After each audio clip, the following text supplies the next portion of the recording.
오늘 우리가 생각해 볼 말씀은 5절부터 7절까지 있는 말씀 중에 공통적으로 나타나는 말씀을 하나 생각해 보려고 합니다. 5절 이하에 있는 말씀, 허물로 죽은 우리를 그리스도와 함께 살리셨고 또 함께 일으키사 그리스도 예수 안에서 함께 하늘에 앉히시니 이는 그리스도 예수 안에서 우리에게 자비하심으로써 그 은혜의 지극히 풍성함을 오는 여러 세대에 나타내려 하심이라. 이게 공통되는 말이 뭡니까? 공통되는 말, 세 구절에서 다 공통되는 말, 예수 그리스도입니다. 너무나 기독교인에게는 흔한 말이기 때문에 우리는 늘 놓칩니다. 성경을 읽다 보면 그것이 문장 형식상 말하자면 보기 싫을 만큼 자주 반복된다는 사실에 주의하셔야 됩니다. 본문도 그렇습니다. 5절부터 7절까지 있는 말씀 중에서 그리스도라는 명칭은 5절에 한 번 나와도 사실은 족합니다. 그렇지 않습니까? 그리스도와 함께 살리셨고 또 함께 일으키사 하늘에 앉히시니 이는 우리에게 자비하심으로써 그 은혜의 지극히 풍성을 오는 여러 세대에 나타내려 하심이라. 그래도 아무 하자가 없습니다. 그런데도 불구하고 여기 기록된 것까지 세 번 다 그리스도 예수라는 이름이 등장을 합니다. 참 흥미있는 일이죠. 앞에 5절, 6절에서 있는 건 그렇다 치고 7절에 있는 건 훨씬 뭐라 할까요? 좀 매끄럽지 않게 되어 있습니다. 이는 그리스도 예수 안에서 우리에게 자비하심으로써 그 은혜의 지극히 풍성함을 오는 여러 세대에 나타내려 하심이니라. 이것이 문장상 매끄럽지 않기 때문에 여기에 이것이 기록된 데는 특별한 뜻이 있다는 걸 우리가 힌트를 얻어야 됩니다. 오는 여러 세대에 하나님 아버지의 자비하심과 그 은혜의 풍성함을 알리시는 데 있어서 우리가 잊지 않아야 할 것은 그 은혜와 자비가 얼마나 풍성한가가 예수 그리스도라는 이름이 빠지면 이해되지 않는다는 것입니다. 이건 우리에게는 굉장히 중요합니다. 신자의 생활에 있어서 우리는 종종 우리의 신앙이 예수 그리스도를 다만 구원 얻을 때만 한번 이용해 먹고 그 다음부터는 예수 그리스도가 등장하는 걸 거부하는 형태를 곧잘 취합니다. 우리가 지금 에베소서 1장과 2장을 해오는 동안 가장 기억했어야 됐던 사건은 예수님께서는 우리를 구원하실 때만 우리와 관계 있는 것이 아니라 부활 생명을 얻은 지금 더욱더 그분이 필요한 분이라는 사실입니다. 왜냐하면 1장 22절에 있는 말씀같이 또 만물을 그 발 아래 복종하게 하시고 그를 만물 위에 교회의 머리로 주셨느니라. 교회는 그의 몸이니 만물 안에서 만물을 충만케 하시는 자의 충만이니라. 이렇게 기록되어 있기 때문입니다. 그리스도를 떠나면 구원을 못 받는다는 얘기가 아닙니다. 지금 구원을 얻는 데 있어서 예수 그리스도 다른 방법이 없습니다. 예수 그리스도밖에 구원의 문이 없고 길이 없습니다. 그러나 들어온 다음에 예수 그리스도를 어떤 의미에서 놓을 수 있다고 얘기합니다. 그러나 예수 그리스도를 놓는 이상은 그는 충만케 되지 않는답니다. 기억할 사건입니다. 그러나 우리는 얼마나 많이 예수 그리스도로 말미암아 구원을 얻었으되 이제는 더 이상 간섭하지 마십시오 하는 신앙생활을 하는가를 생각해 보십시오. 아닌 것 같이 표정들을 짓고 계시는데 제가 그렇다는 사실을 지적해 드리겠습니다. 우리 안에 일어나는 모든 육체의 열매들은 우리가 그리스도로부터 이탈되어 있기 때문에 생기는 것들입니다. 그러니까 결국 우리가 가지는 모든 성경이 제시하는 육체 열매들, 시기, 분쟁, 질투, 이런 모든 일들이 일어나는 가장 큰 이유는 물론 내가 성장해 있지 않기 때문입니다. 성경식으로 얘기하자면 그건 나의 성숙도 이전에 그리스도와 손잡은 것을 놓았기 때문이다 이겁니다. 그리스도와 연결되어 있으면 그로부터만 명령을 받을 것이요, 그로부터 명령을 받았을 때 생기는 열매는 사랑과 희락과 화평과 자비와 양선과 절제와 이런 오래 참음 같은 것들이지 절대 이쪽에는 후기와 시기와 당 짓는 것과 욕하는 것들과 눈을 힘주어 쳐다보는 것들은 있을 수 없는 것이다 그럽니다. 결국 신앙 인격의 성숙이라는 것은 여러분 우리가 도덕적으로 마음속으로부터 뭐가 이렇게 슬며시 치밀어 올라오는 선한 의지와 충동일 거라고 상상하지 않으셔야 됩니다. 우리 마음속에서 쓱 올라오는 건 언제나 육체의 소욕들이지 마음으로부터 뭐가 이렇게 올라오는 것 중에 선한 것은 한 번도 없다는 걸 인식하셔야 됩니다. 신앙 인격이 높아진다는 것은 우리 안에 이제는 생각을 하면 저 괜찮은 것이 올라오는 게 아니라 이쪽 얘기는 전화선을 끊어버리는 거예요. 이쪽에서 올라오는 건 절대 전화가 걸리지 않게, 그리고 몽땅 그리스도에게 나를 붙잡아 매는 겁니다. 나를 내가 억지로 붙잡아 그리스도께 매놓은 행위, 얼마나 나를 그분에게 매달리게 하고 종속시키느냐의 싸움이지 마음으로부터 어떤 근사한 생각이 올라올 거라고 생각하지 마십시오. 절대 그렇지 않습니다. 우리가 구원을 얻은 자이기 때문에 얼마나 더 열심히 예수 그리스도를 붙잡아야 되는가 하는 것은 성경에서는 가장 중요한 메시지 중에 하나입니다. 결국 모든 신자들에게 일어나는 실수들이 있다면 그가 예수 그리스도를 놓아버렸기 때문에 생긴 것입니다. 그런데 이 문제는 우리에게 조금 더 깊은 얘기를 합니다.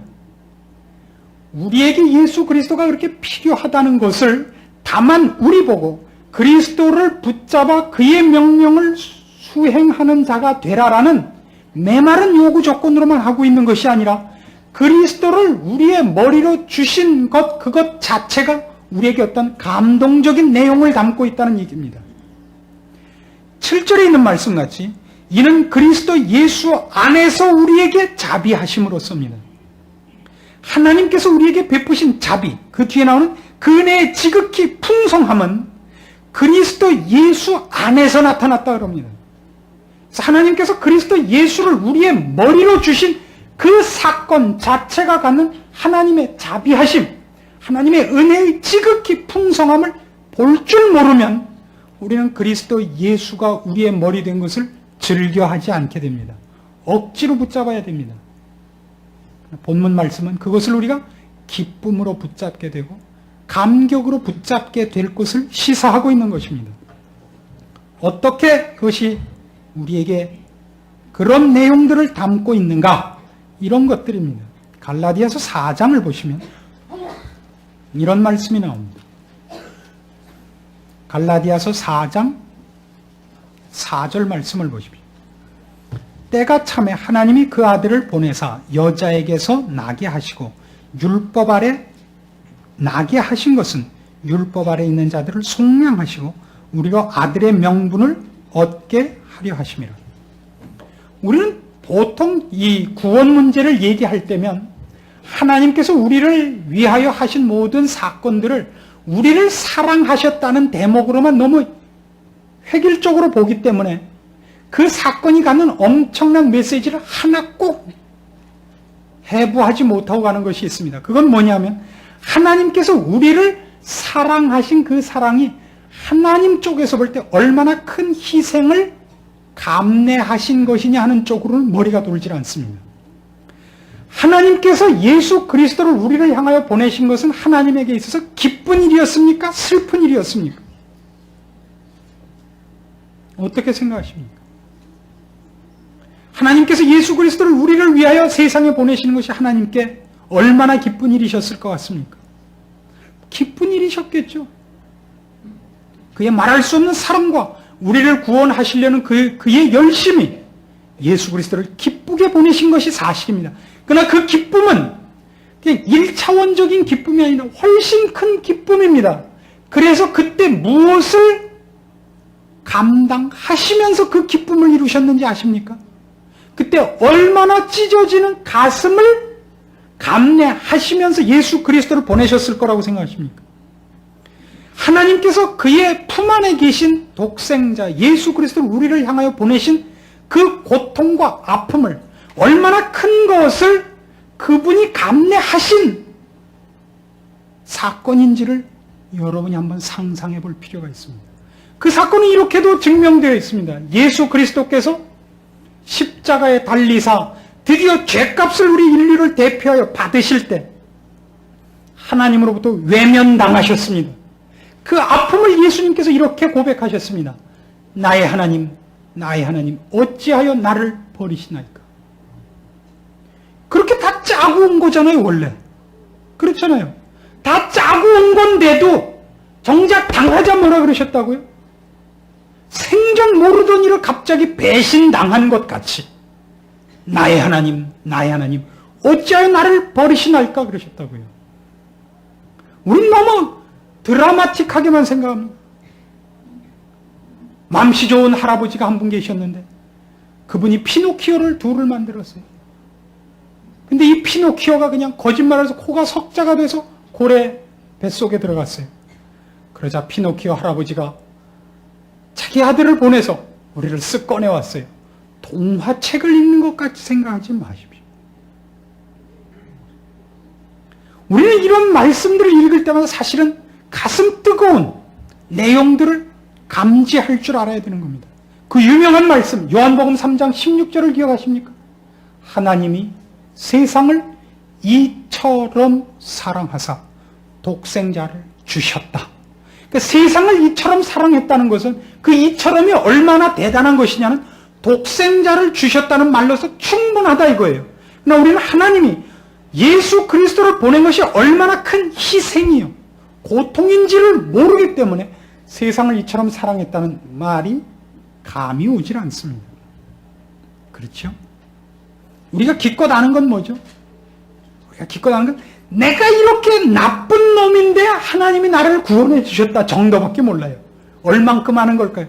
하나님이 우리를 향하여 갖고 계신 그 큰 사랑이 어느 만큼을 아는 겁니까? 이만큼 중에 요만큼이요? 제 생각엔 요 손가락 속에 들어있는 손톱 밑에 있는 때만큼도 모르는 것 같습니다. 성경이 하고 싶은 얘기입니다.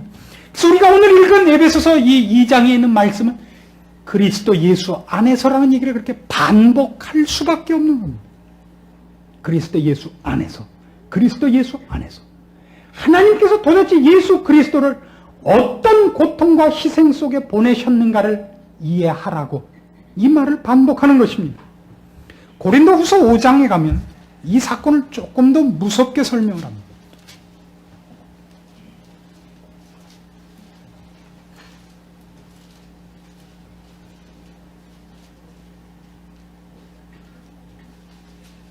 고린도후서 5장 20절, 21절 하나님이 죄를 알지도 못하신 자로 우리를 대신하여 죄를 삼으신 것은 우리로 하여금 저희 안에서 하나님의 의가 되게 하려 하심이니라.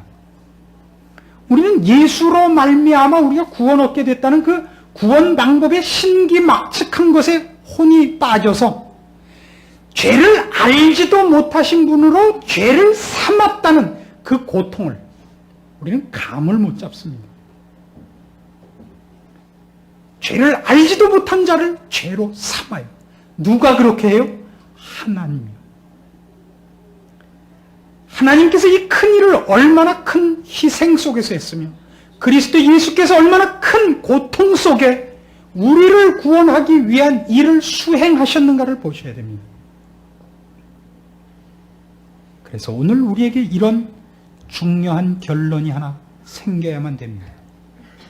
신자의 행동 중에서 가장 중요한 척도는 그의 행동이 얼마나 굉장한 것이냐가 아니라 얼마나 큰 희생을 감수한 것이냐로 평가돼야 됩니다. 돈을 많이 가지신 분이 100만 원쯤 내는 것은 어렵지 않습니다. 100만 원은 큰 돈입니다.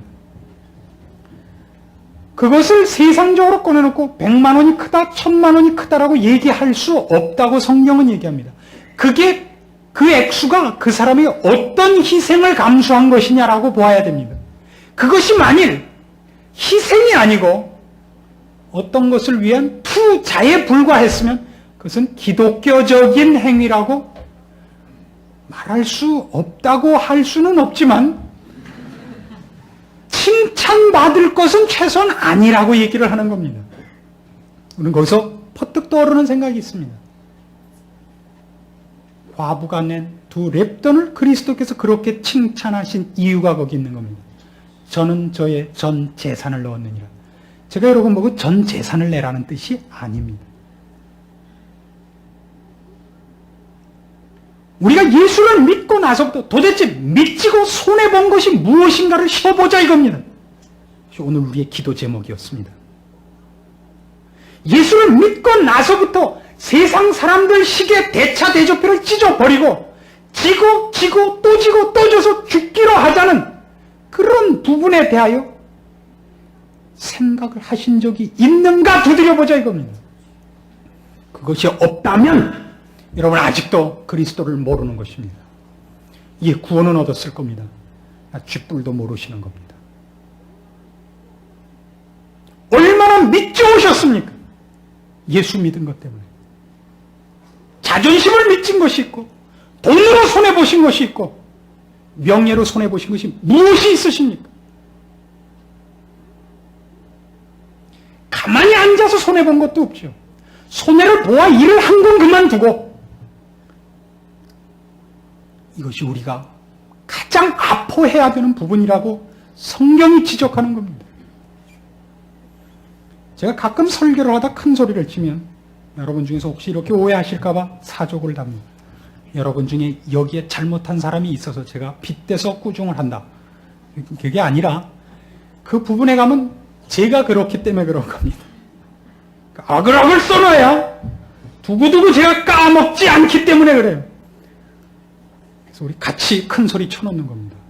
저를 포함한 인간이 이 부분에 대해서는 원래 본질 속에 없는 것이기 때문에 우리는 늘 실패합니다. 늘 안 합니다. 그래서 악이라도 써서 안 까먹어야 돼요. 기억을 해야 됩니다. 뼈에다 쓰셔야 됩니다.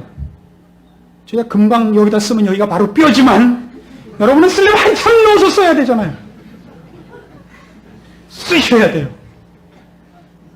예수를 믿어서 손해보며 기뻐한 일이 있었는가? 그런 걸 점검해 보십시오. 예수님께서는 종종 이런 말씀을 하셨습니다. 누가복음 9장에 가보시면 아주 엄청난 선언을 하나 하시는 것이 있습니다. 누가복음 9장 57절부터 보십시오. 길 가실 때 혹이 여짜오되 어디로 가시든지 저는 쫓으리이다. 예수께서 가라사대 여우도 굴이 있고 공중에 새도 집이 있으되 인자는 머리 둘 곳이 없다다. 잘 생각하세요. 예수님 당시에도 이런 사람들이 많았습니다. 저 사람을 쫓아다니면 최소한 먹을 걱정이 없고 병 걸릴 걱정이 없다. 아니 병 걸릴 일은 혹시 있을지 몰라도 늘 금방 날 수 있다. 이 때문에 예수님을 많이 쫓아다녔습니다. 예수님 분명히 얘기를 하시는 겁니다. 여우도 아파트가 있고 공중에 새도 빌라가 있지만 나는 머리 둘 곳이 없는 자다. 알고 쫓아오겠다는 소리냐? 그 꾸중입니다. 네가 나를 쫓아오겠다는 것이 무엇을 요구하는 것이냐? 지적해보는 거예요. 아시는 겁니다. 나를 쫓아다니면 약값을 안 써도 될 것 같으냐? 더 이상 밥 안 해도 될 것 같으냐? 아니다. 나는 머리 둘 곳이 없는 자다. 우린 전부 그를 쫓기로 결심한 자들입니다. 그래서 여러분이 무엇을 얻기를 희망하십니까? 주여 당신을 믿어드리겠습니다. 이번만은 당첨케 해주십시옵니까? 잘못 짚으신 겁니다. 예수를 믿는다는 그런 뜻이 아닙니다. 우리가 모두 이런 사실들과 이런 문제를 확인해야 됩니다.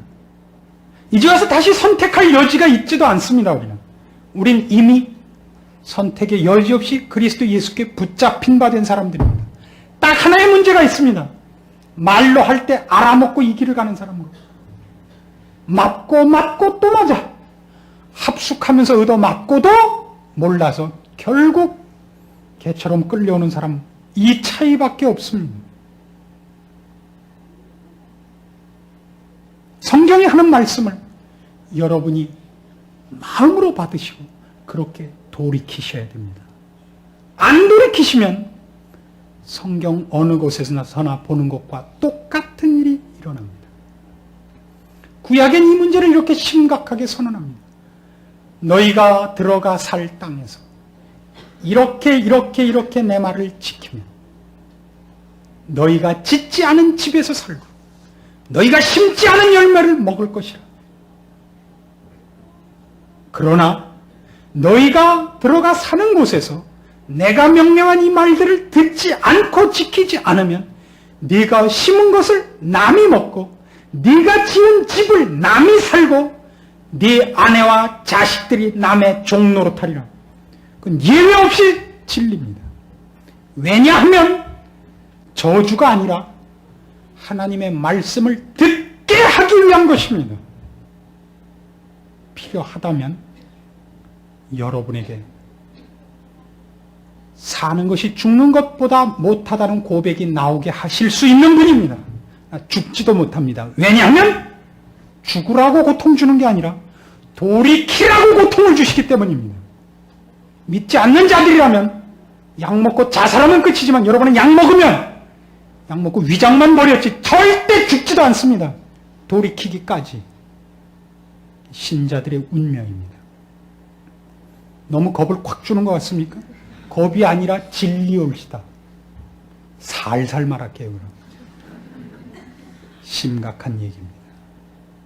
새겨서 들으십시오. 빌립보서 2장으로 가보십시오. 이번엔 예수님께서 이 일을 얼마나 엄청난 고통과 어려움 속에서 수행하셨나 하는 얘기가 거기 나옵니다. 빌립보서 2장 5절 말씀부터 봅니다. 너희 안에 이 마음을 품으라. 곧 그리스도 예수의 마음이니 그는 근본 하나님의 본체시나 하나님과 동등됨을 취할 것으로 여기지 아니하시고 오히려 자기를 비워 종의 형체를 가져 사람들과 같이 되었고 사람의 모양으로 나타나셨으며 자기를 낮추시고 죽기까지 복종하셨으니 곧 십자가에 죽으심이라. 여기 나오는 말, 기억해야 될 말이 몇 개 있습니다. 하나님의 본체입니다. 그러니까 동등되는 자리를 놓고 내려오셔서 자기를 비웠다 그럽니다. 자기를 비웠다는 것은 무슨 뜻이냐면 자기를 아무것도 아닌 것으로 여기는 자리를 감수했다는 뜻입니다. 자기는 아무것도 아니기로 하고 오신 겁니다. 그래서 우리가 복음서에 나타난 예수 그리스도의 행적을 뒤쫓을 때 놀라는 것은 예수 그리스도께서 자기를 변호하시는 것은 구원 문제 때문에 변호를 하시지 예수 그리스도 자신의 자존심과 명예를 변호하신 적이 없다는 사실입니다. 빌라도가 그를 신문할 때 이렇게 물었습니다. 네가 유대인의 왕이냐? 그가 대답했습니다. 네가 말하였도다. 그러나 그를 십자가에 달아내놓고 유대인들이 놀렸습니다. 네가 만일 하나님의 아들이거든 내려와 보라. 안 내려오셨습니다. 그리고 이렇게 끝을 맺으셨습니다. 다 이루었다고. 그가 이루시는 일 중에 자기의 자존심을 돌보는 일은 거기에 포함되어 있지 않았습니다. 그래서 여기 있는 것 같이 자기를 비우시고 내려오셨습니다. 그래서 그가 죽기까지 순종하시고 그 순종은 십자가라는 치욕의 자리까지였기 때문에 우리가 오늘 이 자리에 있게 된 것입니다. 우리 모두가 거기에 부름을 받은 사람입니다. 그리스도 예수 안에서 살리심을 받고 하늘 보좌 우편에 앉히우고 그리스도 예수 안에서 오고 오는 모든 세대에 그의 자비하심과 은혜의 지극히 풍성한 것을 우리를 통하여 증거하시기를 원하십니다. 그런데 우리는 뭐 하고 있는 겁니까? 예수 그리스도의 이름과 기독교라는 이름이 나를 세상 속에서 다른 사람보다 우월한 증명으로밖에 쓰이고 있지 않지 않습니까? 그게 무슨 기독교입니까? 그렇게 하고 어떻게 예수를 믿는다는 말을 할 수 있습니까? 그건 안 됩니다. 절대로 그렇게 쓸 수 없습니다. 제발 죽으셔야 됩니다. 지셔야 됩니다. 여러분 안에는 남아있는 것이 없으셔야 됩니다. 우리는 그와 함께 죽은 자들입니다. 우리는 자기를 비우는 자들입니다. 나를 아무것도 아닌 것으로 여기셔야 됩니다. 저게 예수 믿는데 웃으십시오. 저게 욕을 해도 웃어 축복하십시오. 우리는 그것 이외에 명령받은 것이 없습니다. 네 원수가 줄이거든 먹이고 목마르거든 마시우라. 악을 악으로 갚지 마라. 원수를 위하여 기도하라고 되어 있습니다. 원수 갚는 것이 너희 손에 있지 아니하니라. 왜 해요? 안 하셔야 돼요. 그게 기독교입니다. 못 하시겠거든 휴직원을 내십시오. 할만할 때까지 잠시 기독교인 된 것을 휴직하겠습니다. 당회장 귀하, 예, 받아주겠습니다. 물론 우리는 하루아침에 이것이 되는 사람들은 아닙니다. 그러나 알고 계셔야 됩니다. 자기가 못한 것을 그러면 떳떳해 할 수 없습니다. 우리는 훨씬 못한 사람이 떳떳하잖아요. 신자답게 산 사람은 바보고 안 산 사람들이 큰 소리를 쳐서 제가 이 얘기를 하는 겁니다. 우리가 이 일을 죽기 전까지 할 수 있을지 잘 모르겠습니다. 그러나 알고 있어야 됩니다. 못하고 있는 자신을 가슴을 칠 줄을 알아야 됩니다. 나는 못했다. 내가 입을 열 곳이 없다. 이 감정만은 있어야죠. 이것마저 없기 때문에 우리는 너무너무 이상하게 살고 있는 겁니다. 이사야서 53장으로 결론을 냅시다. 거기 예수님의 이런 모습이 기록되어 있습니다. 이사야서 53장입니다. 10절 말씀부터 봅니다. 여호와께서 그로 상함을 받게 하시기를 원하사 질고를 당케 하셨은즉 그 영혼을 속건 제물로 드리게 이르면 그가 그 씨를 보게 되며 그 날은 길 것이요 또 그의 손으로 여호와의 뜻을 성취하리로다. 가라사대 그가 자기 영혼에 수고한 것을 보고 만족히 여길 것이라. 나의 의로운 종이 자기 지식으로 많은 사람을 의롭게 하며 또 그들의 죄악을 친히 담당하리라.